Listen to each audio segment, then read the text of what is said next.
Hey everybody, it's your old pal Chuck, and I am back with another review.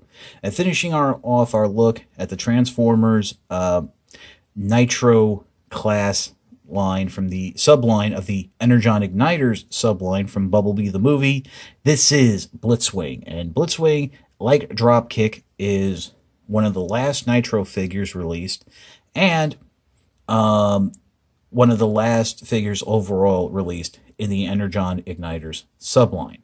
I got this figure off of eBay, but I do think they are starting to show up in brick-and-mortar retail as well as online retail such as Amazon. We're starting off in robot mode, and I'll just tell you right now, I don't like the figure as much as I like Dropkick. The transformation isn't as fluid, and I don't think things come together as securely. This is robot mode. You do have swivels here in the shoulders, bicep turns here, and 90-degree bend plus in the elbows. That's all for transformation.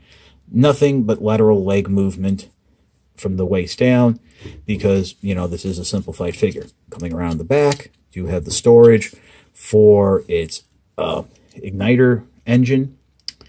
Nice little flame details right there. Hopefully it'll come in, as you can see. Kind of hard to see on the red, but there is some nice painted silver detail. Now, Blitzwing actually features an extra gimmick that Hager was kind of cool to work in, and that has to do with his face changing. For those of you who have been fans fairly long time now, will remember the animated series, and in there, Blitzwing, besides being a triple changer, had 3 personalities. Well, this doesn't change heads 3 times, just twice, but you can go from this, what I would call the normal head, to a more enraged head. And what you want to do is come around the back here, and you're going to pull back on that part of the cockpit, and the head will flip around, and there you can see the much more maniacal and crazy look. So yeah, it is nice that it does that. To reset, you want to pull back on the lever, open up the canopy, flip the head around, and just make sure it kind of tabs into place there with the canopy. And you do need to have the normal head up for transformation, which we might as well get into right now. Start off, we're going to bring his arms back down to a neutral position. You do notice I am positioning the tail fins. You do have to do that for the transformation. You'll be moving them around a lot. The first step is you want to come around the back here. Make sure these panels are open and out of the way. Flip the nose cone up. That will flip up the head, and you will just snap it into place there. There is a fixed rolling wheel. And then you'll just come around the back and push the whole nose cone out. You don't want to go ahead and secure it into place yet, because that will force the legs out a little bit wider than you might want them to. Now you get to the arms, and the instructions really aren't clear on what to do with the arms. So my first suggestion is get the arms out, rotate them up, and as you're rotating them into place, swivel the shoulders around so you get these little pegs up.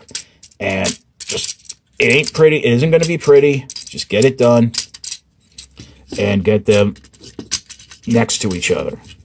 Next, what you want to do is rotate the biceps around so that and you'll notice that the tail fins should just flick into place, standing up.